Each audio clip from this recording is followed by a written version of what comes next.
আজকে ডিমের কারি করব। এই রেসিপিটা একবার করে দেখবেন, খুব ভালো লাগে খেতে।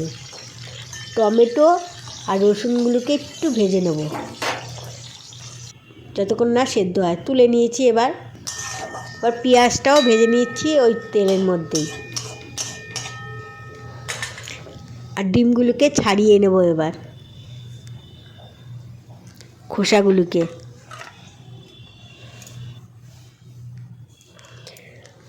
আর পেঁয়াজের মধ্যে আগে ভেজে রাখা টমেটো আর রসুনগুলো দিলাম। এর মধ্যে কিছু মশলাও দেব। জিরে গুঁড়ো, কাশ্মীরি লঙ্কার গুঁড়ো,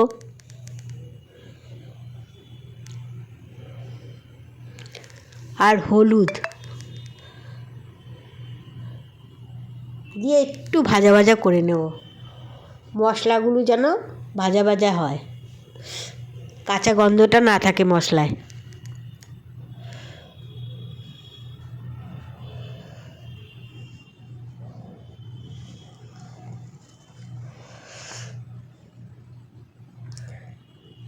এর মধ্যে একটু অল্প জল দিলাম, নাহলে মশলাটা পুড়ে যাবে।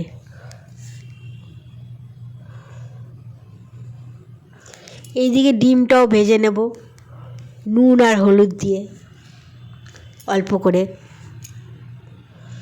আর ওই তেলের মধ্যে এলাচ দারচিনি দেবো। আর মশলাগুলোকে, ভাজা মশলাগুলোকে এরকম পেস্ট করে নেব। মশলাগুলো দিয়ে দিলাম তেলের মধ্যে, ভালো মতো আবার কষাতে হবে। কিছুটা ভাজা ছিল আগেই মশলাটা, আবার একটুখানি কষিয়ে নেব।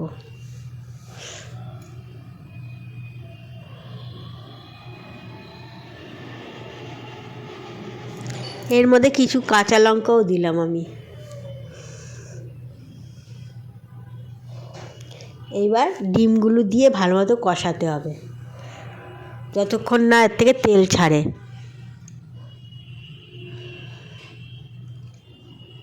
এর উপরে কেশরি মেথি দিয়ে নামিয়ে নিলেই তৈরি হয়ে যাবে আজকের রেসিপি।